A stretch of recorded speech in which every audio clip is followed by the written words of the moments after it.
sweat. Hi there, my name is Rebekah Hoyt, and thank you for joining me for another episode of Fotog Friday.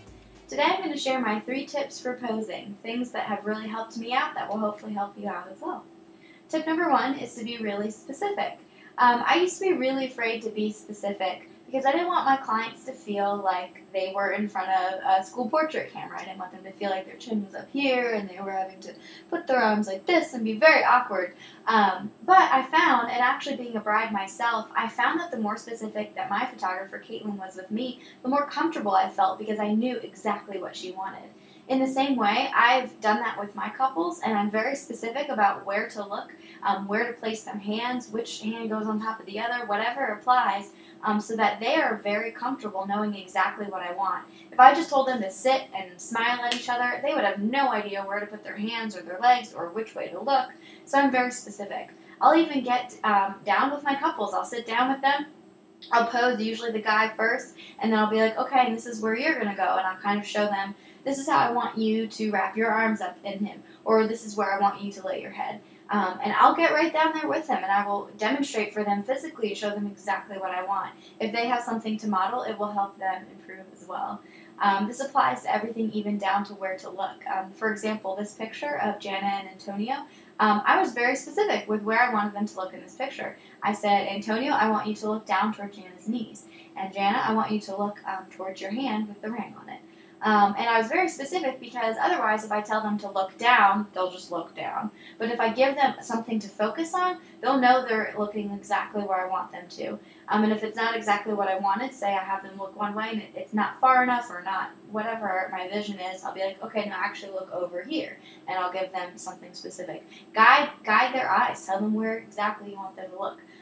And I guarantee you'll see an improvement in your images because your clients will be comfortable in front of the camera as well.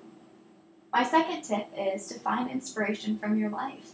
As silly as this sounds, I feel like my images have improved a lot since I got married.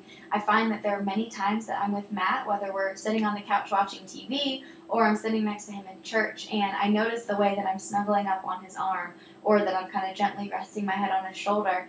And I'll imagine if someone had a camera and got a picture, that's like a very real moment, that I'm naturally finding myself in that position. And so I take note of those things, and I use them when I'm posing my couples. I joke with Matt all the time. Anytime something like that happens, I go, oh my gosh, this is a great pose. I'll have to remember this. And he makes fun of me. But anyways, so I tell my couples that as well. I'll put them in a position and be like, I did this with Matt last night. We were sitting in front of the TV, and I thought it was a good idea, so we're going to try it here.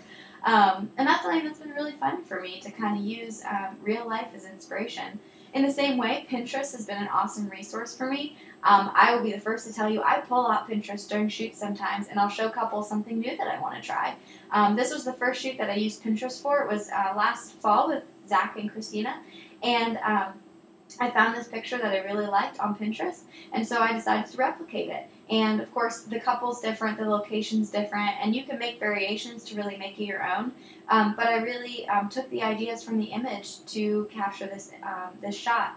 There are other times I'll take an image as a starting point, and then I will find inspiration from that and kind of really make it my own. Like this picture of Jana and Antonio, the original picture that I saw on Pinterest, I loved the crop, and I really wanted to take more images that were cropped like that, but I had them posed in a different way. But still, my inspiration came from that image on Pinterest.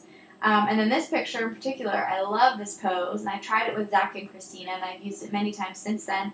And I placed them in a setting where there were people walking by, and I just absolutely loved that. I loved having the busy boardwalk and them sitting on there being really into each other while people were walking around, and I just really made it my own. This is a pose that I love, and it's really cute, so Pinterest, it's just awesome. So if you're having trouble finding inspiration, make a Pinterest board, and it will definitely give you new ideas.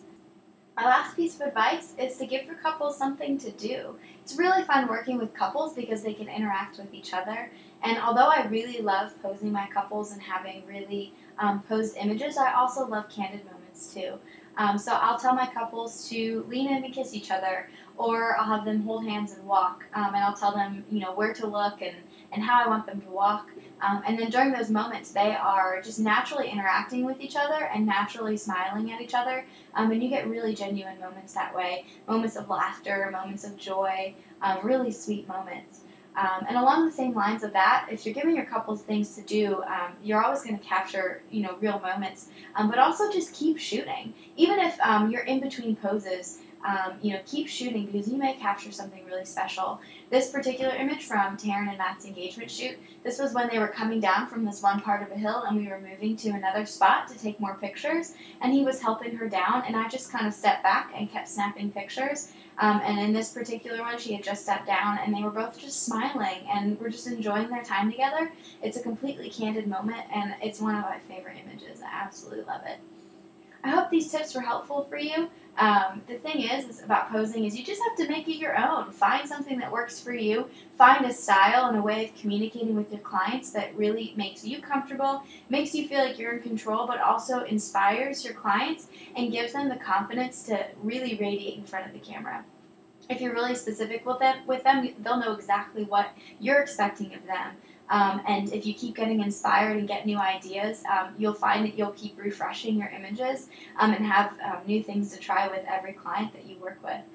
So I hope these things are helpful for you. Please leave a comment or a question. I'd love to hear your feedback. And I hope that you have a wonderful Friday and a fantastic weekend. See you later. Don't sweat the technique.